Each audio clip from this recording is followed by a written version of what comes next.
Welcome to Planning Face Syndicate. This is episode 92, folks. 92. We've been doing this for a long time, I guess. I had a friend actually go back. It's like, you've been podcasting for 5 years? I was like, my God, I'm old. 5 years of Planning Face Syndicate. Thank you all so much for supporting us. Remember, if you want any of our exclusive content, you can join our Patreon. We have some lists that we post. We also have anytime we innovate something, we put it there. We also do like weekly streams as well. This week, you'll see Sam versus Tanner in a couple of matches as he prepped for his PQ, as well as Tanner playing some Sabay, because why not? That's one of my favorite decks right now, hands down. With that being said, we are a little light this week. We have just JJ joining us, as Alex and Sam are at a PQ currently tonight. With that being said, let me bring in my co-host, JJ. The Giants still suck, but the Lions aren't far behind. How are you tonight, sir? Doing all right. I had my PQ yesterday. It was a 78 player count, actually, when I double checked today, and had a lot of fun. Got to see a lot of people there, yeah, it was a great time. It was a newer shop doing their first PQ, and they ran it pretty well. It was actually a really fun time. And just a side anecdote to it. Before the event started, there was, I guess, the local Girl Scouts decided that they're going to set up on the next door to the supermarket, which is a food line there, to sell their cookies and stuff. Some of the girls ventured into the store, which is right next door, and because they noticed that there's a large amount of people inside of the store, they go inside and they're like, what's going on in here? And like the one of the shop's guys is like, oh, we're having a major tournament for Star Wars Unlimited here. And they're like, oh, okay. And then by the time lunch, what came out after round 3, they had set up all their cookie table right outside of the door to catch as many people as possible. I'm like, man, that's a go-getter right there, man. Really. If somebody's like, ooh, there's a bunch of nerds in there playing Star Wars, I bet they like cookies. Yeah, and of course I bought 2 boxes because it's Girl Scout cookies. It's Girl Scout cookies. They taste good on top of it's for a good cause, right? So it's like 2 for 1. Like you can always feel good about supporting them, and then on top of that, it's like I really like Girl Scout cookies. So all right, my favorite kind are probably the shortbread ones, which nobody really likes, but those are my favorite. And the best is if you take them and you stick like a sleeve of them in your freezer, and then you just put a little bit of whipped topping in between them and eat them when they're like ice cold. That's my favorite. Yeah, my wife likes that. Actually, she does that. Yeah, it's good. Those are my favorite. I do like I don't like mint, so that's the only ones I don't really eat is the mint ones. They have a mint ones I'm not fond of. The coconut ones are okay. They're not bad. They're not my favorite either. But like I won't eat the mint. Period. So like my wife always buys the mint ones, and then like none of us but my one daughter eats them. So. But the peanut butter chocolate ones, like, I don't know, they're cookies, right? So I bet you they haven't changed that formula in years, because like I swear to God, they're like the same cookies we grew up with, like when we were kids. Yeah, I'm pretty sure, man. Like I don't think they've ever changed. Well, speaking of your PQ, you played Vader Red this week. You didn't do as well as you thought you did. You might need a little more practice there, JJ. We'll go over your list a little bit later tonight after we talk about the Arizona sectors. But what was your record? I guess I didn't even know. I paid attention as much as I could on Saturday, but we were doing my son bought some Magic Commander decks and wanted us to play, and so me and my sons were playing Magic Commander, and then we went over and visited a friend we haven't seen in quite a while, and that was like super fun. So I followed along as much as I could, but I saw you had at least a couple of losses. Yeah, I ended up scrubbing out at 3-3. Had 2 encounters with Palpatine. One of them which I lost. I beat Qui-Gon. I beat Count Dooku, and my last loss was against JTL Han. Before I decided to call it quits, mainly because I had a birthday to get to at that night. But yeah, it was my first game versus Palpatine was actually really, really close. All I needed to do was get 2 damage in, and I just a couple of rounds before I had resourced a Ruthless Raider because I don't know why I did that for whatever reason. And had I not resourced it and kept it in my hand, I would have had it available for me to just play and deal that final 2 damage and just get out of there. There was a couple of combos that I was able to get off with the Ruthless Raider and another card, which I'll go over once we go over the list. But there was definitely some good surprises on there. And the only really bad matchup, which I got blown out completely, was my final loss, which was JTL Han. Everything else was pretty close. So, yeah. Fair enough. Yeah, I had a pretty low key weekend. We played some Magic, some of the new Magic decks, which is hilarious because it's so much different than SWU in the aspect of like I had played this deck and it allowed me to get all these little 1/1. Like I played a card, and what it did is it like gave -1 to everything on the board, on all boards. So everything, all these things just gets -1. And then I played another card that says every negative creature that you have that has a -1 token on it, you may create a 1/1 little sapling. So I had 12 or 14 little 1/1 saplings out there. And then there was this this card, and I don't know if this is new or not because I don't play very much Magic, but like there's this card where it has 13 health and no attack, and you can exhaust it and pay some resources, and you can switch the health of a player with the health of this card. So the card, so like my one son was, so this was super dirty of my son. So my one son has nothing on the board. My other son has like 2 things on the board and a bunch of equipment that's not attached to anything, right? And my one son had 35 health, I had 32 health, and my other son had 26. And I had a full board, right? And none of them had board wipes. And so I was like, okay, I'm going to kill one of you this turn, because they were complaining I was taking forever to kill anything, because I wasn't attacking anything. I was just like interacting, and like I'd kill a few of their things and then like kind of bulk up, and then the next turn I would never attack them. And I was doing that for several turns, and they got pissed. So my one son goes, you should knock James out, because he's the one that has a better chance of winning against you. So of course that's what I did. I killed what he had, turned all my saplings into damage, and like swapped the health. The very next turn, my other son also plays this card that brought all these creatures and elemental things back from the graveyard.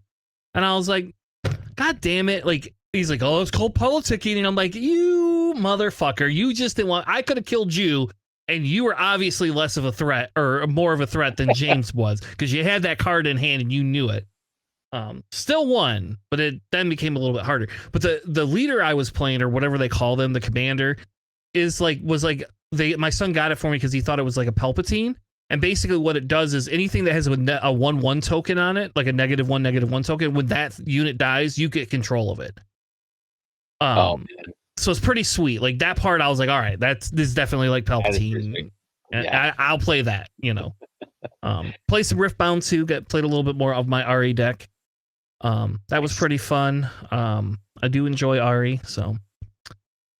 But I don't know. Other than that, so we'll have to get a report back from Sam and Alex. They're currently at their PQs. I don't think either of them have made top 8, but I do know that they are busting it out there down in Ohio. Hopefully they don't have too bad of a drive, because it's snowing like a mother up here. Like, it's bad. Yeah, it snowed for a little bit today over here too. I was actually surprised because it dropped more than it was forecasted to, and all of a sudden, the light rain that we had overnight started turning into snow, and I'm like, oh snap! Like, yeah. Do you like not go anywhere when it snows down there? Yeah, everything tends to shut down around here whenever it snows. However, it lasted like 45 minutes. It wasn't very long. Okay. And tomorrow's a holiday, so like a lot of places are closed anyway. So fair enough. All right. Well, let's get here. Let's talk about some stuff tonight. Let's actually talk about Star Wars Unlimited and none of this Magic garbage here. So we're going to kick it off with the Arizona sectors. I thought that would be fun to kind of cover some of the top 8 decks, cover some of the results from the Arizona sectors. I think it's interesting to kind of see a little bit of a shift away from what we had the other week at Tilburg. So we can kind of look at, we have the meta here. two metagraphs. The first one kind of shows day 1 versus day 2 representation. Yoda had a higher day 2 representation than day 1, right? Probably because more of it made it. Cad Bane made a huge comeback this week, and we're definitely going to go over that list because that's obviously one that people are going to be playing. Same with Han, 30 health, kind of did really well as well. You can kind of look at the day 2 meta. There was 5 Cad Tarkin's Hounds. The Yoda Data Vault was 5. Emperor Palpatine's. That was pretty cool to see the yellow base Palpatine getting in there, as well as a Colossus one. A few Han Solo Data Vaults. And then, of course, you have blue or green and yellow Han Solos. If you just kind of look at the overall, this graph is very similar. This shows you the most represented deck on day 1 was Han Solo, Han 2. I did not put bases in there this time because Alex didn't think it was super worth it last time, so I didn't want to put that in there. But you can see Han Solo easily taken over for Yoda in terms of the most popular deck there. And then the rest are kind of all very similar. You have Kylo, Cad, Vader, Sabine, Palpatine, Piat, and Han Solo 1. If you look at day 2 representation, Han Solo comes in just behind other Han Solo, so we have a too many Hans problem, it seems. Followed by Cad Bane, Palpatine, and Yoda. If we hop on down to our quarterfinals and semifinals, you can kind of see what went on. We had the Kylo Data Vault paired into the Han 1 Green. That was a guy from, I think the Han 1 Green guy is from KTOD. I don't know who Gold 630 is, personally. Then you can see that Cad Bane had a Cad Bane off, which is hilarious, and Wu won that Cad Bane off. Then you had a Han Solo yellow off, which is even funnier. So 2 sets of these were mirror matches, which I think is fitting for it. And then obviously the Han Solo ECL beats out that Palpatine one usually pretty easily, especially once you can sideboard in and different things like that. In the semifinals, we had the Data Vault Kylo beat out Cad Tarkintown, but the Han Yellow beat out the Han ECL, which I thought was interesting. I would like to go back and try to watch those streams if they stream those games, because I think that would be very interesting to see. And then obviously we had the Han Solo Yellow taking down the whole thing over the Kylo Data Vault. Oh, this is just another screenshot of what it is. So before we get into lists, JJ, any thoughts before we get too far? I definitely like the return of Cad Bane. That's definitely a deck I've been messing around with because we've had influx of underworld characters with the last set, and there's just a lot of new combinations that I really haven't had time to test there. But I have seen a couple of people in locals play around with that, and actually I've seen that in when I was practicing for my PQ, just having that Cad Bane, like a lot of variations of Cad Bane being played. I'm glad to see that it's actually done very, very well. And that's something that I'm gonna miss because unfortunately that version of Cad Bane is gonna rotate out. But hopefully we get another Cad Bane in the next set. That'll be something similar, hopefully. Yeah, I think it's interesting to see no Yodas in the top cut, right? And not a ton of Han ECL, like one Han ECL, a Cad Tarkin's Hound, a couple of those. Like it's interesting to see the Han Yellow resurgence, and I think that's, we're gonna go over that list in a minute. But I think that it's interesting to see that Han 1 Yellow resurgence. When people were very high on the Han 1 Green, right? Now we're getting this Han 1 Yellow. So, all right. Well, why don't we cover this Han 1 Yellow deck? JJ, what is this deck? So Han 1 Yellow, it's definitely something that feels very, very nostalgic after seeing all the other decks like come up as of recently. But we got a double yellow Han here. We got 2 Hotshot Blasters. We got 2 L337s, 3 Faith in Your Friends, 2 Surprise Strikes, 3 Contra Visagos, 2 liberated slaves, 3 copies of the original Millennium Falcon. Second one is the pilot Millennium Falcon, 2 copies of those. We got 2 rogue operatives, 3 sanctioner shuttles, 3 stolen AT haulers, 1 Tala, and 3 copies of tech. 2 spare the targets, 1 waylay, 2 Kiras, 3 cunnings, 2 cantina bouncers, 2 Han Solo pilots, 2 Ploon Poons, 1 Devi Balaba, 1 Millennium Falcon, Lando's Millennium Falcon, 2 Enfys Nest, 2 Han Solo ground units, and 1 Qui-Gon Jinn.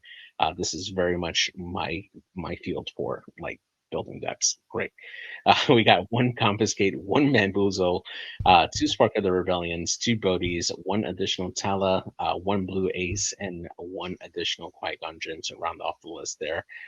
Definitely really interesting. You got all these different types of one-offs there, which actually, considering that you have tech, you always have the possibility of you just putting that one-off into your resource pile and then just bringing them out with tech later on. That is a strategy in case if you're not ready to bring that out there. As long as you have that tech available, just be able to like smuggle them back out there.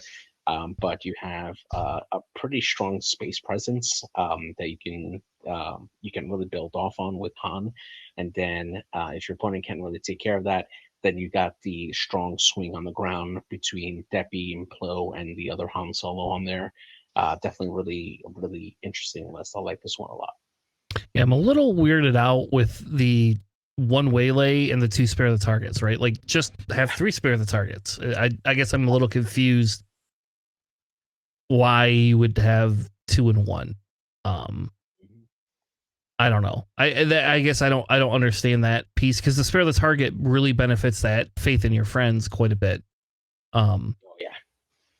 So I will say I do like this list a little bit. I think it's a little. I'm not. I'm not super sold on the big like Lando's Falcon as a one-off and a Depa as a one-off. Like, I kind of feel I would rather have 2 Depas, I think. Or maybe instead of cutting that, you cut the Qui-Gon. I mean, I'll be honest, I love Qui-Gon. Like, Qui-Gon is amazing for Hero Yellow to be able to like take out a 7 health leader. It's just super, super good. And Han can play that on his flip turn if he hasn't played anything else. And I do like that they have the faith in your friends here, right? Like, that's very typical of them to do. It's weird to see Bodhi in the side. And it's weird to only see 1 Bamboozle total. Like, yeah, exactly. like I'm a little weirded out by that.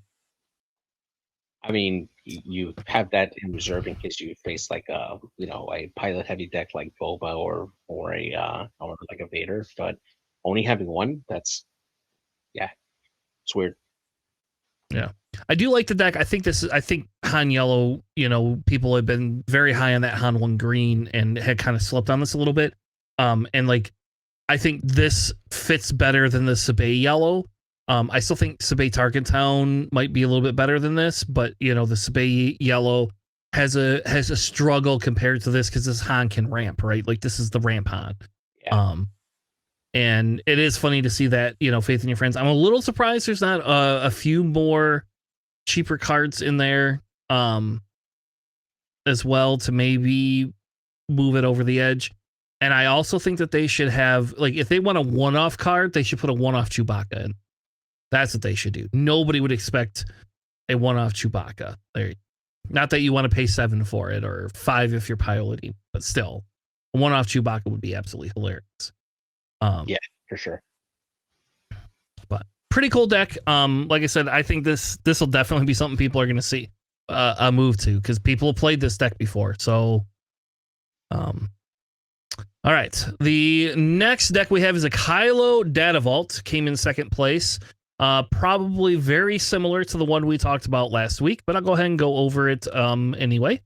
We have 1 restock main deck, 3 timely interventions, 2 top targets, 3 Dr. Pershings, 3 entrenched, 3 of the heirloom lightsabers, 3 legal authority, 3 super laser techs, 3 power of the dark sides, 3 resupplies, 2 condemned, 2 Lieutenant Chilsons, 3 vigilance, 3 no glories, 3 Craving Power, 3 Anakins, the ones that give -3/-3, only 2 Vader, Blue Vader Ambush Vaders, 3 Palps Return, 2 Hyperspace Disasters, 3 Reinforcement Walkers, 3 Snokes, 3 Super Laser Blast, 2 Devastators, and I'm guessing that is 1 Annihilator. I don't know. Yeah. Then we also have the sideboard. There's a third top target, a lonely Bazine, a lonely escort, eager escort fighter, 1 Chilson, 2 of the bounty hunter crew, 2 of the Nebula Ignitions, and 2 Relentless to help fight control. I love this deck. I actually played Kylo a little bit online, just like to test it out before we did the show last week, and then I kind of played it like while I was at the gym this week and thought, man, I just love this deck. Like, I like this deck a little bit more than I like Kira, I think. Yeah, this deck is definitely really fun. I tend to go a little more lightsaber heavy with Kylo and Force units, but this particular version feels really great, actually. You have a lot of great options to put in for like different equipment and stuff like that, especially legal authority, especially for your leader deploy turn. That legal authority is really strong for that, and you have a lot of great higher end units between Anakin, Vader, and Snoke that can help really just finish pushing that extra damage on there. The Relentless is something that I probably would put in main deck over Annihilator, just to help with the different controls. But this is definitely really like fun list. I like this. Yeah, I don't know. The Relentless doesn't do anything like the Annihilator does. Like, the Annihilator kills the Crate Dragon and every other Crate Dragon they have. So that's true. But I do like this. I think this is a good deck to play. It's a little weird not seeing any Mauls in here either. I don't know where you would fit them in, but Maul seems to be like a good candidate, even if maybe it's a sideboard candidate. But it did say it got second place, so kudos to this list. The next list we have is a Han 2 ECL. This one came in third. Again, this is a very typical version of the Han 2 ECL, but JJ, go ahead and go over it, especially because there's only one Hotshot Blaster, because they're just crazy and want one Hotshot Blaster to pay 5 for. It turns out that Han is the only one that should have a Hotshot Blaster because he always shoots first, right? So we got 1 copy of Timely Intervention, 2 Bounty Hunters Quarries, 1 Hotshot Blaster, 2 Gungis, 3 Karis, 2 Outer Rim Constables, 3 Blue Leaders, 2 Cassian Andors, 3 Grogus, 3 copies of Obi-Wan Kenobi, 3 Red 5s, 3 Sleeping Masterpieces, 2 General's Blades, 2 Cam Sedulas, 3 copies of Heroic Arc 170, 3 Poe Pilots, 3 Poe Dameron Ground Units, 3 copies of Padme, 1 copy of Crucible and the Gorilla Attack Pod, which is really great, especially like mid game. 3 Wreckers and 1 Caloran Back to round off the list.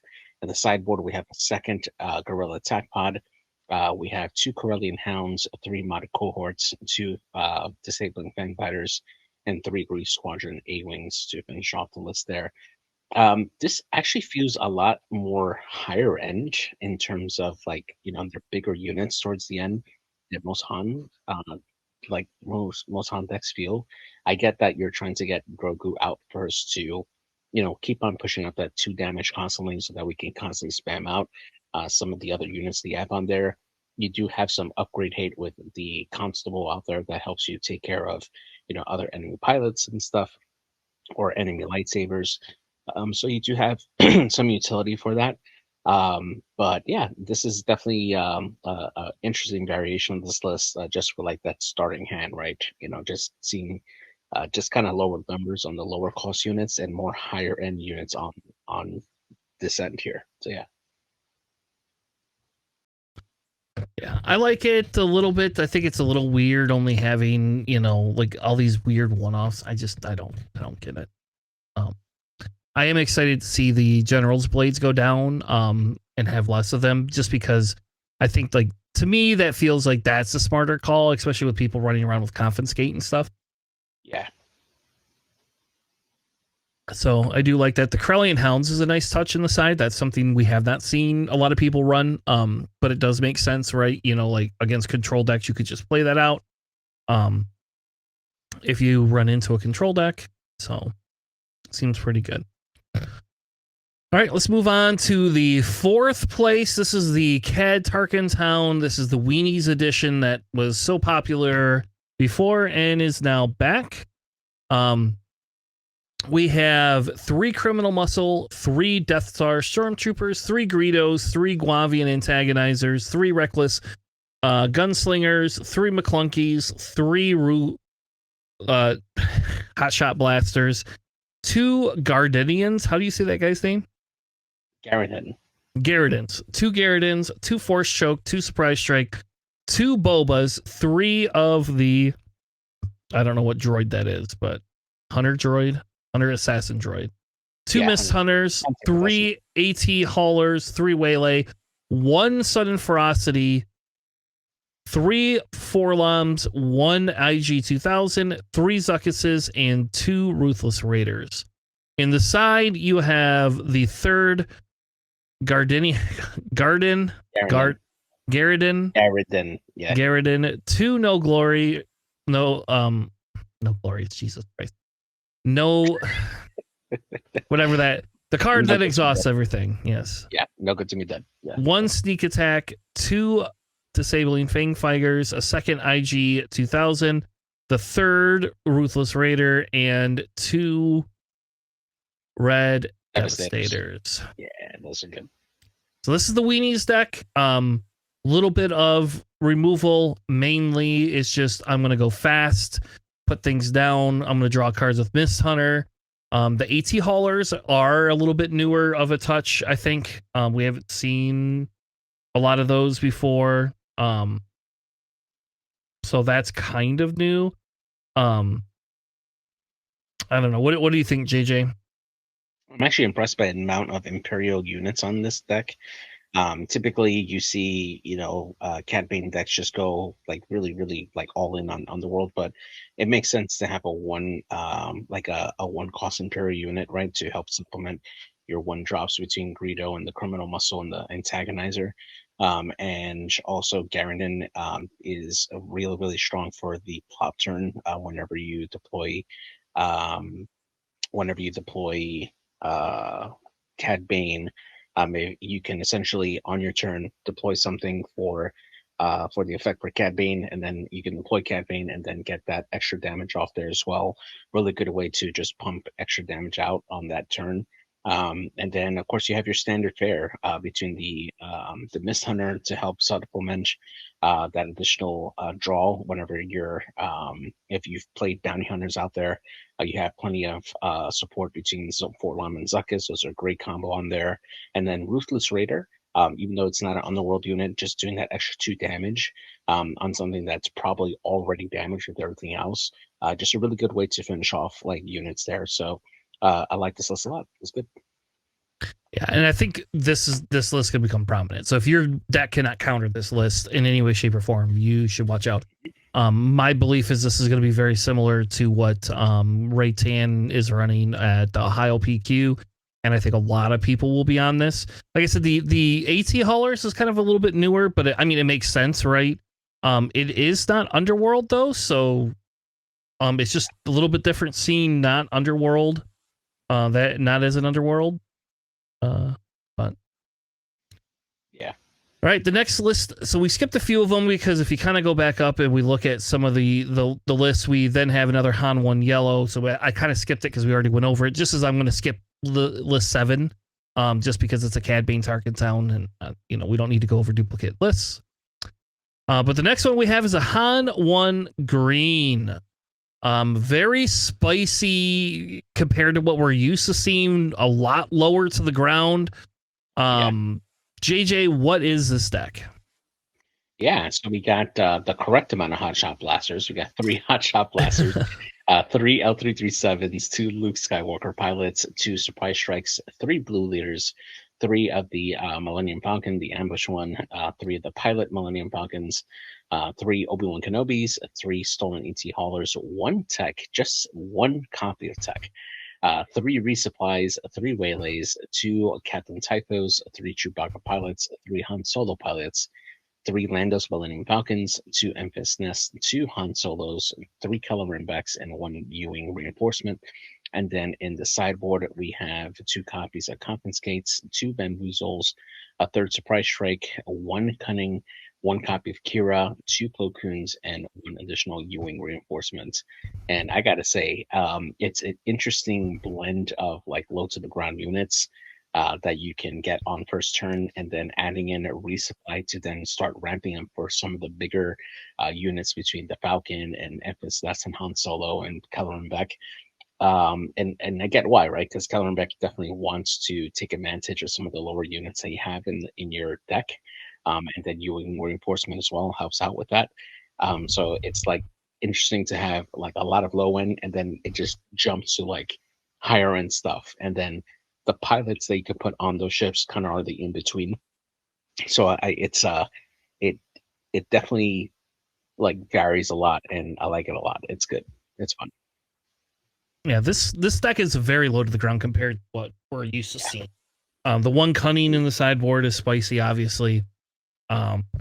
It's something I think people have done before, but only 1 tech, and the only thing I could think of is he gets away with the only 1 tech because people expect you to have 2 or 3, and you only have 1, and so people just don't expect that. So like they have to play around it all the time. I don't know if I'm that gutsy personally, to only run 1 tech though. But this is your typical Han Solo list, a little bit less Sentinel, a little bit more space heavy in terms of pilots.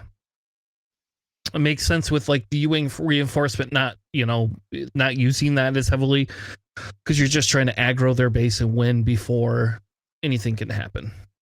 So, all right, and we move on to the last list we have tonight is a Pelp 1 yellow, came in 8th. Very similar list to the one that has been floating around that Bobby Sapphire made popular. This one has a few extra cards, the other one didn't, but for the most part, it's identical. So we have 3 ISB Agent, 3 of the Salacious Crumb, 3 McClunkies, 2 Auroras, 3 Bazine, 2 Garridins. Look, I said it correct this time, baby. 3 No Good to Me Deads, 3 Sneak Attacks, 3 Contract Hunters, 3 of the P1 Starfighters, 3 Super Laser Techs, 3 Resupply, 3 of the Legacy Runs, 6, 3 Change of Hearts, 3 of the 7 cost Green Vader, 3 Reinforcement Walkers, and 3 Devastators. Still no Mauls. Very sad not to see Mauls in here.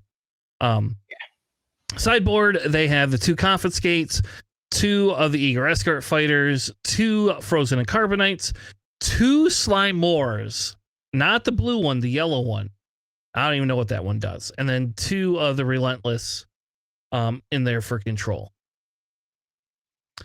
So I like this Pelp. I don't like it as much as I like red Pelp personally. This is more gimmicky than the red Pelp is, but it can kind of do the same thing. It can flood the board towards the end and just kind of make you wish you didn't. The Vaders, again, the Vaders in here like have, I guess they have a few more targets because you put the Garridins in there now. Yeah, but at the same time, like, do they really feel like it's an effective like assault when they do come out, right? Like, are you really getting the good value out of them at that turn? Yeah, I think you do, because I think you know kind of what's in your opponent's hand, right? So you have the ability to just kind of name it. I mean, if you think about it, like if they're going against Hans, right? Like you can name Falcons, you can name Grogu's, you can name Crate Dragons, you can just name, depending on what resource you're on, you can just really kind of name anything that they could possibly play, and it just has to go. I kind of wish it wasn't a villain only card and I could play that in my Sabay deck, but you can't. So I don't know. What does a Slime Moor do? Do you know what Slime Moor does? Off the top of my head, no, but I know it's a one played, but I can definitely get that up here. Sly.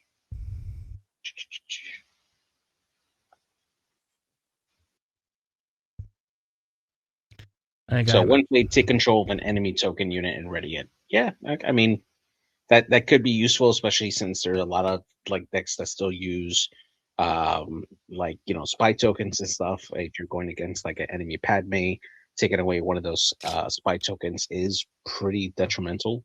It could be useful in the right circumstance, I think. Yeah, I guess I could see it because, like, right, you could have it with, you could have it so that it could take one of Vader's or something like that, and then you could just pop it with Pelp and kill it. So it kind of makes sense. It's actually hilarious, actually. That's great.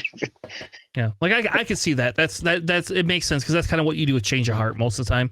You take something of their big of theirs and then kill it. So, all right. Well, that's going to wrap up our sector analysis for today. I like I said, I thought it was. I wanted to go through it, and I think like if we talk about what's going to happen in the future, right? Like the sector analysis is big because that's what a lot of people are going to look at for Milwaukee, right? And when Milwaukee comes about, you're going to be going, okay, what should I be playing, right? So we've seen Yoda go on a downsling, so you'll probably see less Yoda. So that means there'll probably be less Hans because a lot of the Hans was there to be built against the Yodas, so that the Yodas could not, just outright win things. And so I think it's interesting now seeing these Cad Banes come up because these Cad Banes are now a natural counter. Tarkin Town, how about that? Is a natural counter to ECL bases. And Han 2's being on the rise means Tarkin Town bases can kind of come back. And that Cad Bane has a little bit of legs to it, in the fact that it can ping and kill and do all sorts of crazy things turn one. So, well, let's talk a little bit about PQ results. Those are a little different, but let's talk a little bit about PQ results for week 8 or week 7. I think it's week 7 Yeah. we have. I don't know, week 7 or week 8, no idea which. So if we look at them, there's more Cad Banes popping up. Looks like we see a Han Blue list, which I did pull. We'll go over that list. A couple of unfinished ones. Another Kylo Data Vault, another Han ECL, Tarkin Town, a couple of Yodas, a couple of more Han 2s. Then we had a Han 1 Yellow, as well as 2 more Hans. And we kind of look at the breakdown. You can see Han Solo is the top deck, followed by Yoda, and then Han Solo 1. So very similar to what we saw in the PQ analysis in terms of that. I did pull some of the deck lists, and as you can, or not deck lists, the bases, and as you can see, Data Vault and ECL and Command have very clearly dominated this PQ tournament season. Green bases are what's in right now. Hot commodity. Yeah. The next slide is the top 8. As you can see, Han Solo 2 and Han Solo 1, Yoda, all up there again in terms of what's making top 8s. But then you have a little bit of Sabine, a little bit of Kira, a little bit of Kylo, a little bit of Cad, a little bit of Sabay. Winning this week is 5 bloody Han Solo 2s. Yeah. 2 Han Solo 1s, 2 Yoda, probably Data Vaults, and 1 Cad Bane Tarkin Town. So, woof, that's a lot of Han, right? It's a lot of Han. Yep. Too many. So yeah, so is this kind of similar to the representation you saw at your PQs, JJ? Actually, believe it or not, no, not as much. In my PQ, I saw a lot more different control pieces out there. Definitely saw a lot of pop out there. I saw quite a few. I did see a significant amount of Yodas and Hans out there. Not as many Hans though as Yodas. There's definitely a couple of lists there that were definitely surprising. Like seeing a Count Dooku deck, like I had to even look up like what he even did. But it definitely felt like there was a lot more control decks out there. and that's probably just a response to the rising popularity of like Yoda and such. But some of these fast playing aggressive decks like Han probably do better and that kind of thing, just depending on the luck of the draw, of course. But yeah. Yeah. Which is interesting, and I think PQs we tend to see a little bit more variety, right? Like I think there's a little bit more variety in decks being played because people want to play like what they like. They aren't traveling as far for it. I won't lie, I had been thinking about taking Pelp 1 Target Town to to the next PQ I go to. And that's only just because it's because it's Pelp's last hurrah, right? So it kind of would be fun, even though it's not like taking down tons of numbers. It's doing okay. But it's something I would consider just because I love Pelp a lot, for it. Yeah, it makes sense. I think the other interesting thing, if we kind of look through here, is if this Cad Bane does kind of pick up, what is going to counter this Cad Bane? Are we going to see more Han Yellows then?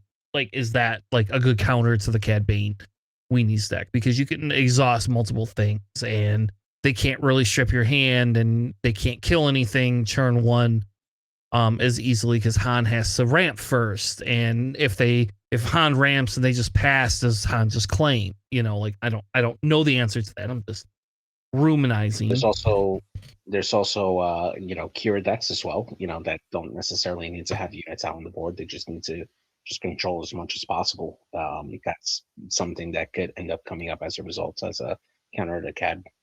Yeah.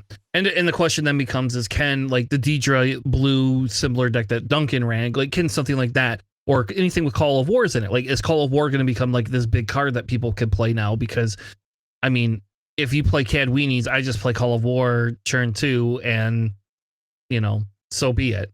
Right? You just lost both your units and at least in the Cad Bane list, right? And I think like that's where Vader has somewhat been insulated, is because Vader has some stuff that has a little bit higher health that they could play on turn 2, sometimes on turn 1, and it's a little bit harder for people to take it completely out for it. And that's the other thing is like if Cad Bane Weenies comes back, can Vader Yellow and Vader Red actually make a resurgence as well?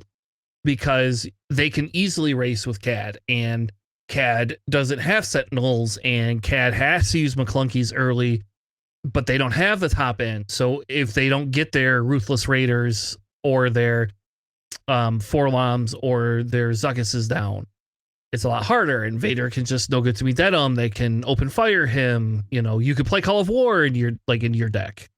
I don't know. What else do you think? Anything else about PQs? No, I mean, it's just nice to see that, there's not like what we've seen in earlier sets, right? Where there's just been like a constant stream of like the same decks always making it all the time. It's nice to see the shift, from week to week, for like the meta kind of evolving as, we see new decks get or new lists coming in there to kind of help supplement on there so it doesn't become always predictable, right? You're not going in there with the expectation that, hey, that particular list is, the current monster and it's just going to win everything. It's been steadily rotating, just evolving as the weeks go by. So. All right. Well, before we get into any of the other PQ lists, I have a few lists I wanted to talk about. I feel we should give JJ the time to talk about his list. I'm going to preference the first question I have for JJ is you're playing the majority of these cards because these are what you own, correct? Like, yes, even if there could be another card, like why you have Exegol Patrollers is beyond me. I couldn't get my my Kylo Ren the silencer in time, so that's why. So that was the only one that still had the same type of punch and can go through stuff. And but why not like another crack shot V-Wing? Do you only own 2 crack shots? Yeah, so the night before, I'm going through all my stuff, and I must have given my 3rd crack shot V-Wing away. So I had to I couldn't replace it. I literally couldn't find it. I actually got there early to see if I could buy one before the tournament started, and I could not find like they literally had like several big boxes of like all the set two stuff, and it's like going through several thousand cards just to find the one crack shot B-wing to try to purchase it before the PQ started, and I could not freaking find it, man. Like it was so I ended up having to edit my list at the last second for that, and I'm like, damn it, like So, all right, well, let's go through your list. Let's talk a little bit about your list. yeah, absolutely. So we got this is the JTL Vader with in red. Now this is something very similar I've been working on with, and if you've been following us on Patreon, this is one of the first lists that I was testing out just to see if it was very viable, and I had a lot of fun with this deck, and I've gone through several iterations. So this was my latest version of it. So we got 2 Crackshot V-Wings, 3 Droid Starfighters, 3 First Order TIEs, 2 TIE Fighters, 3 Exegol Patrollers, 3 copies of Last Words, 1 Trade Route Taxation because I only had one, 3 Confederate Fighters, 3 Eager Escorts, 2 TIE Dagger Vanguards, 3 Victory Leaders, 3 Von Rix TIE Interceptors, 3 Open Fires, 2 Adept Orc 170s, 3 Clone Combat Squadrons, 1 Scimitar, 3 Overwhelming Mirages, 3 Sensicazes, and 3 Squadron of Vultures. And then in the sideboard, we have 3 Disabling Fang Fighters, a 3rd Arc 170, 3 Imperial Interceptors, and 3 Ruthless Raiders. Now, I know what everybody's going to say. Why wasn't the Ruthless Raider main decked? Now, my official answer for that is that the majority of my games were ending on turn 5 when I was doing my testing for it. So by turn 4 to 5, I'm already focusing on making sure the Vader turn would come out, so that way I could swing and take care of it. And by that point, I'm spending my 6 resources for Cinta instead of doing Ruthless Raider because I want that big punch with Vader on his turn when he comes out, so that way I can hopefully end the game at that point. So I wasn't getting as much value with Ruthless Raider unless I had some of those more drawn out matches where I'm going into like turn 7, 8, or 9, and then that's where Ruthless Raider comes in to help finish off the list there at that point. But I was not expecting the level of control decks that I faced in the PQ for this one here. So they did end up mattering when I did have them in the deck for like the second and third turns. But in the games that I won, I never got to deploy one because the game ended by like turn 4 or 5, or it's 6 with the Vader turn. So that's one of the reasons why I ended up just leaving the Ruthless Raider on the side. So for me, the first question, we're going to ignore your Last Words choice. I don't understand that card. We'll talk. No, hold on. I don't want to talk about it yet. Okay, yeah. I have a more important question. Why are you not running the shuttle ST-49s, Krennic shuttles? Where are your Krennic shuttles? Like those are better than those stupid Adepts. So the Krennic shuttle, the reason I wanted it is just to have a couple of a little bit of restore, right? In case I ended up facing like a Mirror or Han deck where I'm racing to try to get some restore on there. And believe it or not, they actually have saved me in a few of the games where I was able to get just enough health back to allow me to win the damage race. And they did make the difference in at least 2 different victories there. So that was one of the things that I felt that in my play testing, I was losing by like 1 to 2 health, and having that one turn where I can throw Arc 170 into the mix and restore some health, even if it's 2 to 3 health, it made the difference when I'm going through that. Practically all the bases that I was facing off against were like either the Colossus or the Data Vaults, and they had that little extra bit of health that just saves them just by a little bit.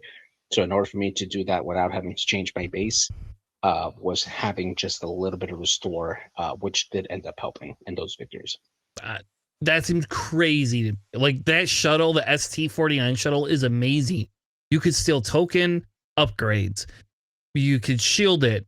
You can play it the turn before Vader, and then take a second shield for it, and then Vader comes out on a shielded unit that you then can swing in with Cinta. So if you have to kill something instead of swinging into base, you can actually kill something, and Vader lives and doesn't take any damage.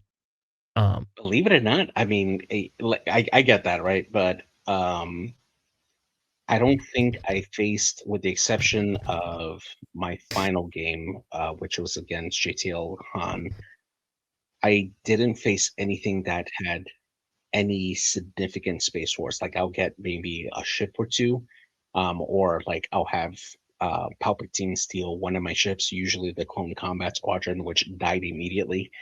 Um, there was nothing for Vader to really swing into that needed to be taken out, where I would need a shield. I was expecting it, but I just never ran into that kind of thing. So whenever I did deploy Vader, it was usually going straight into base. I guess seems very risky, my friend. Very risky. Especially because you could also put IG 2000s in there. I don't know. I did consider putting the IG 2000s, but I felt that having something lower to the ground, especially like the Confederate Tri-Fighters, those were money for me. They stopped a lot of top targets for me. They stopped a lot of the restores, especially in that Qui-Gon deck that I had. There was a Pal Blue that had a couple of top targets where they would put it on one of my 1/1 tokens. I would deploy my Tri-Fighter. They ping my token, they kill it, but they can't restore their base because now I have a Tri-Fighter that's out on the board that prevents them from healing.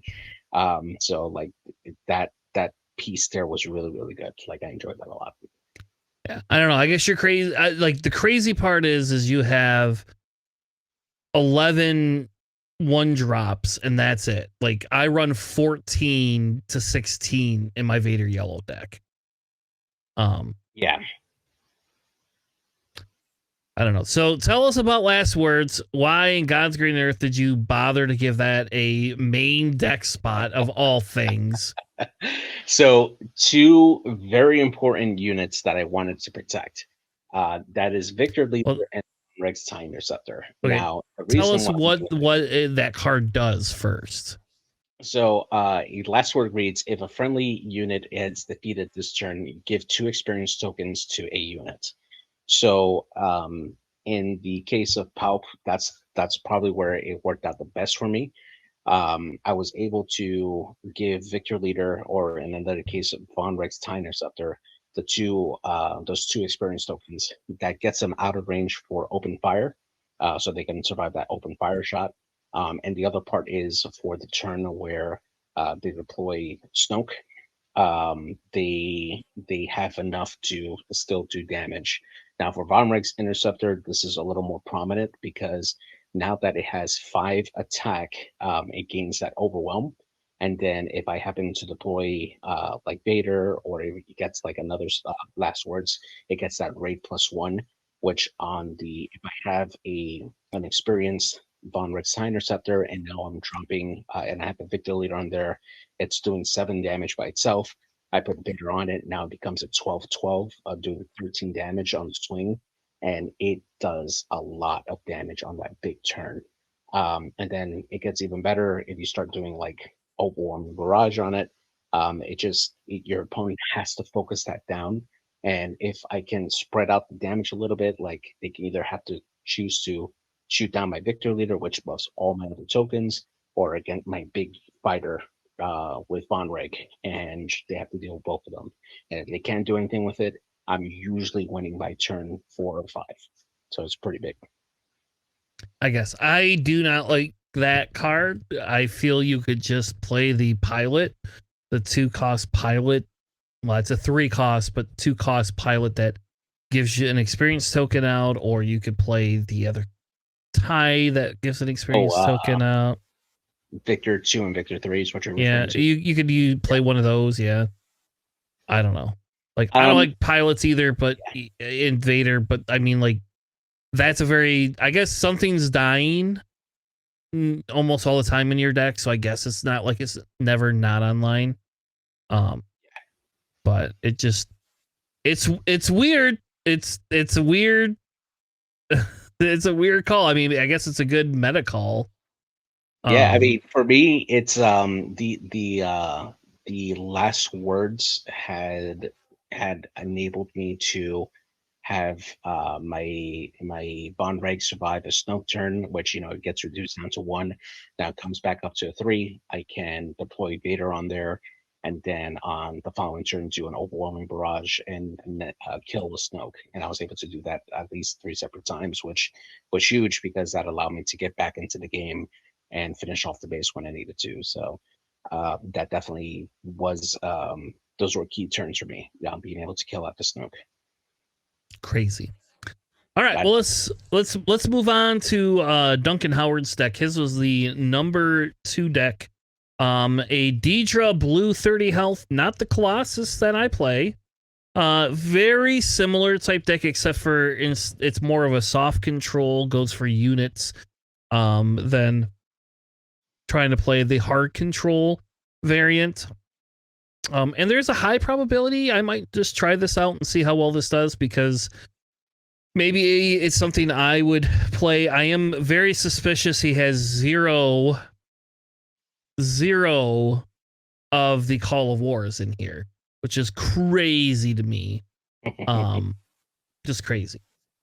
But this one is 3 Daring Raids, 1 Restock, 3 Top Target, 3 Entrenched, 1 Lonely Tech, 3 Clients, 2 Knowledge and Defense, 3 Open Fires, 3 Power of the Dark Sides, 3 Condemn, 3 Fells, 2 Pillages, 3 Takedown, 3 Vigilance, 3 No Glories, 1 Lonely Bounty Hunter, 2 of my favorite Pelps in the whole wide world units, 2 Snokes, 3 Super Laser Blasts, 2 Avengers, 1 Annihilator. In the sideboard, he has a 2nd Restock, 2 Bazines, 2 Perilous Positions, a 2nd Tech, which is definitely spicy, a 2nd Bounty Hunter Crew, 2 Nebula Ignitions, and 1 additional Annihilator.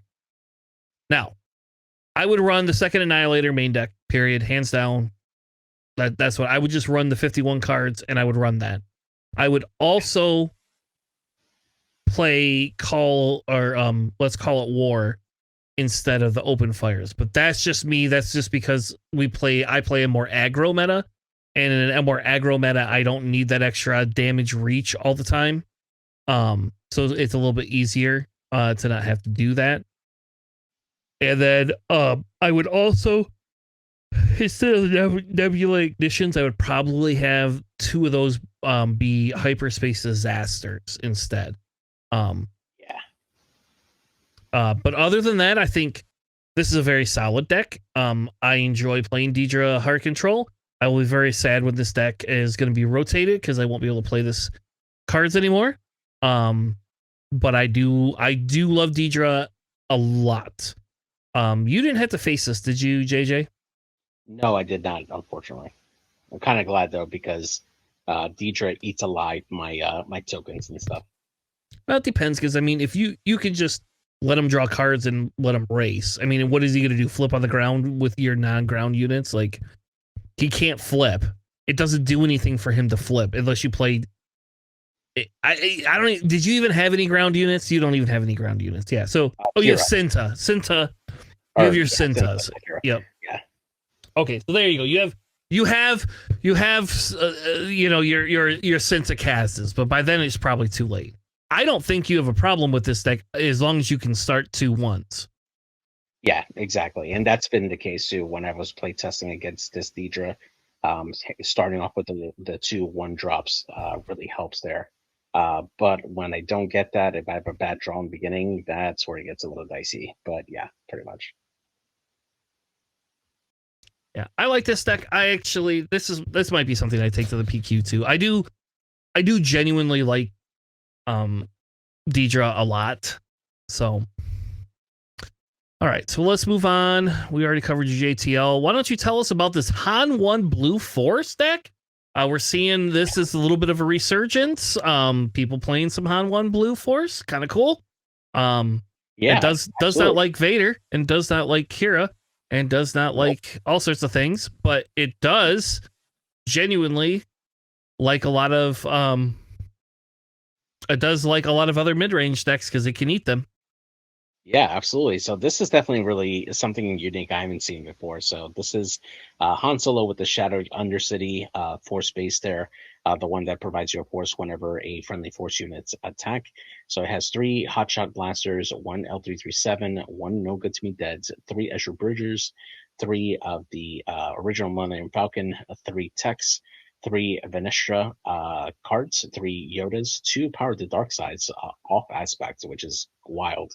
1 Spirited Target, 3 Chirruts, 2 Galen Ursos, 3 Iterant Warriors, 3 Kiras, 3 Felda Dragons, 1 Zori Bliss, 3 Anakin Skywalkers, 2 Captain Rex, 1 Millennium Falcon Lando's Edition, 1 Empress Nest, 3 Luke Skywalkers, and 2 Bo-Katan Creases.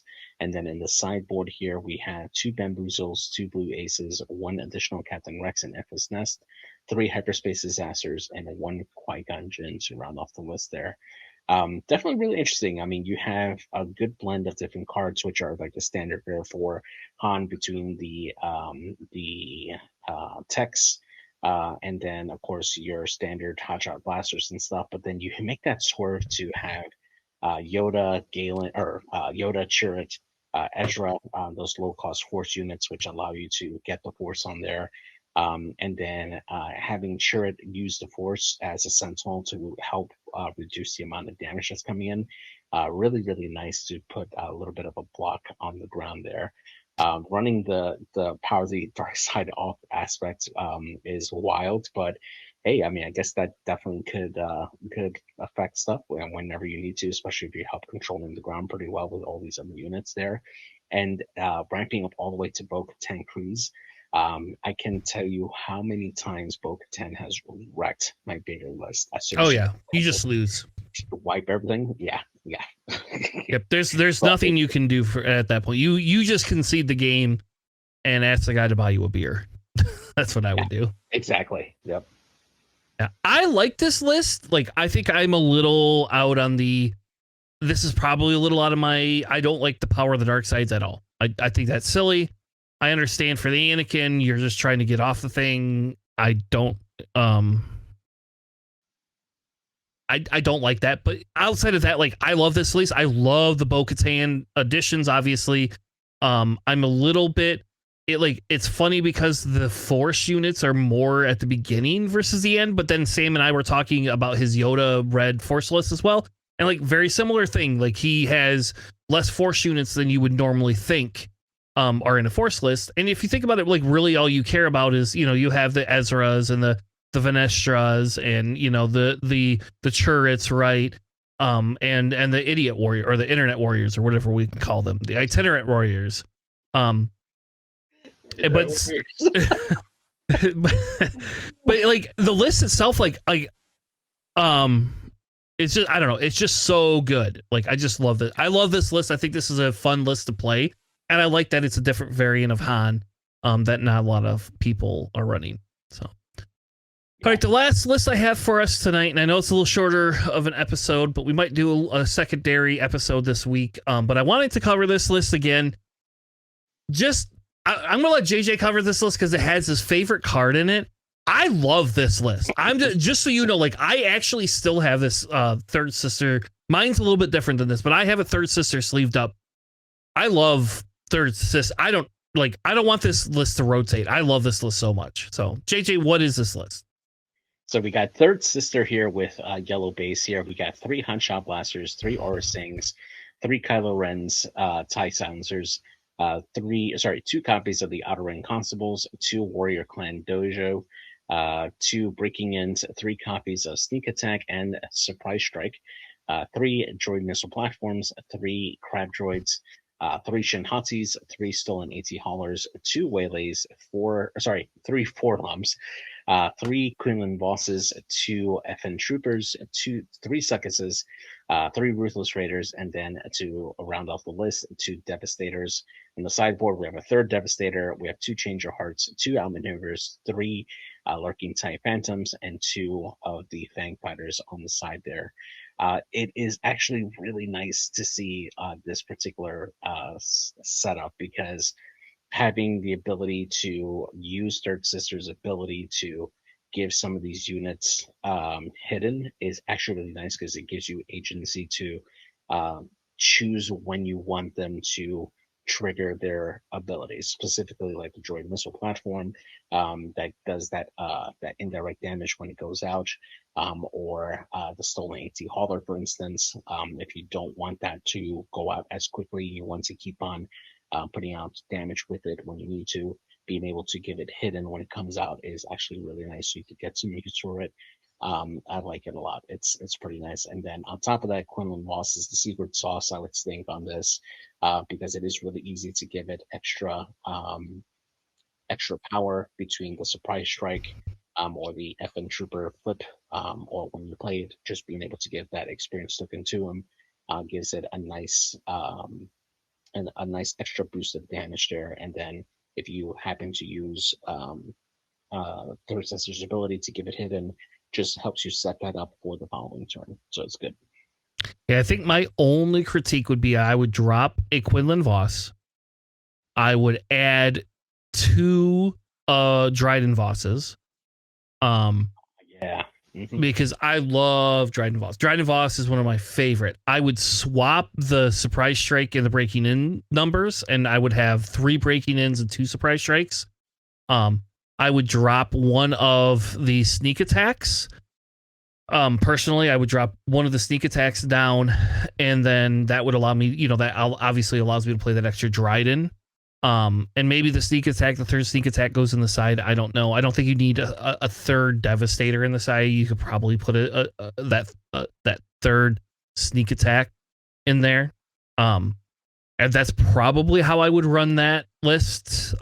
Mine's a little bit different than this one is, because there's no aggressive negotiations. I have aggressive negotiations in mine, and like that would be maybe the hotshot blasters go down to 2. And I don't know, maybe the I don't know what you would do. I would take the hotshot blasters down to 2 and run 51 cards and run 2 aggressive negotiations. There you go. That's what I would do. So, Which I love massaging. No, I'll be honest, no, because there's not other force units in here. So Asajj is not worth it. Okay. Like, in my opinion, she's not worth it. Yeah, I found Quinlan and Asajj, while they have synergy together, you never get it off. It's yeah. But whereas you could put Dryden in here, Dryden costs cheaper.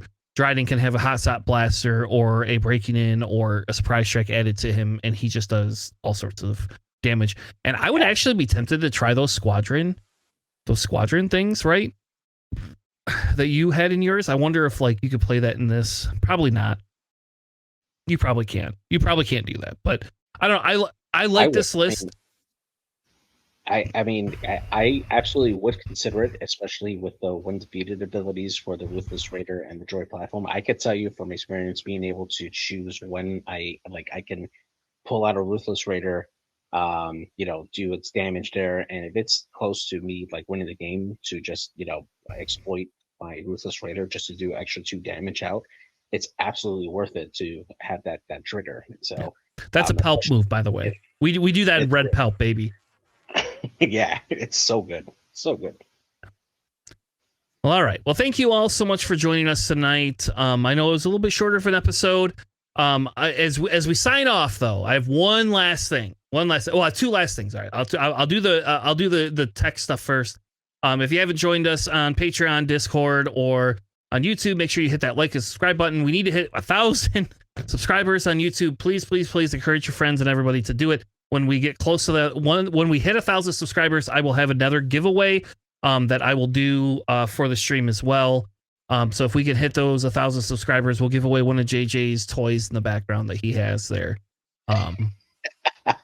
Since he lost the bet this year about the Giants winning thing. But as we close out, I want to ask JJ, because JJ brought this up was it 2 weeks ago, maybe 3 weeks ago? JJ brought this up and was very proud to explain that his X-Wing team that he runs, that he didn't choose me to play on, somehow squeak past us in rankings. But we have the finals coming up for our NCX League. Our finals are coming up this week. And I'm pretty sure the team that the Wolfpack is facing is not the Star Killers. I'm pretty sure the Star Killers were eliminated the first week of the playoffs. I'm not 100% sure. I might have to go back and double check some numbers there. And I want to point out that I have won. I have been the last tie game for 2 out of these 3 weeks, coming in clutch in a game 7 and game 6 to close the series out. And you didn't pick me for your team. I'm going to throw this over the wall here. Make sure you know. And you could thank your teammate Sherman. Sherman's the one that gave Sevwall the idea to bring me on and draft me. What do you have to say about that, JJ? Damn it, Sevwall.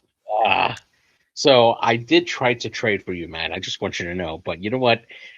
You could have just drafted me earlier. Man. I tried to, man. That's why I made the trade. It's just he got to you 2 picks before I could get to you, man. Sorry, bro. I know that's what happened.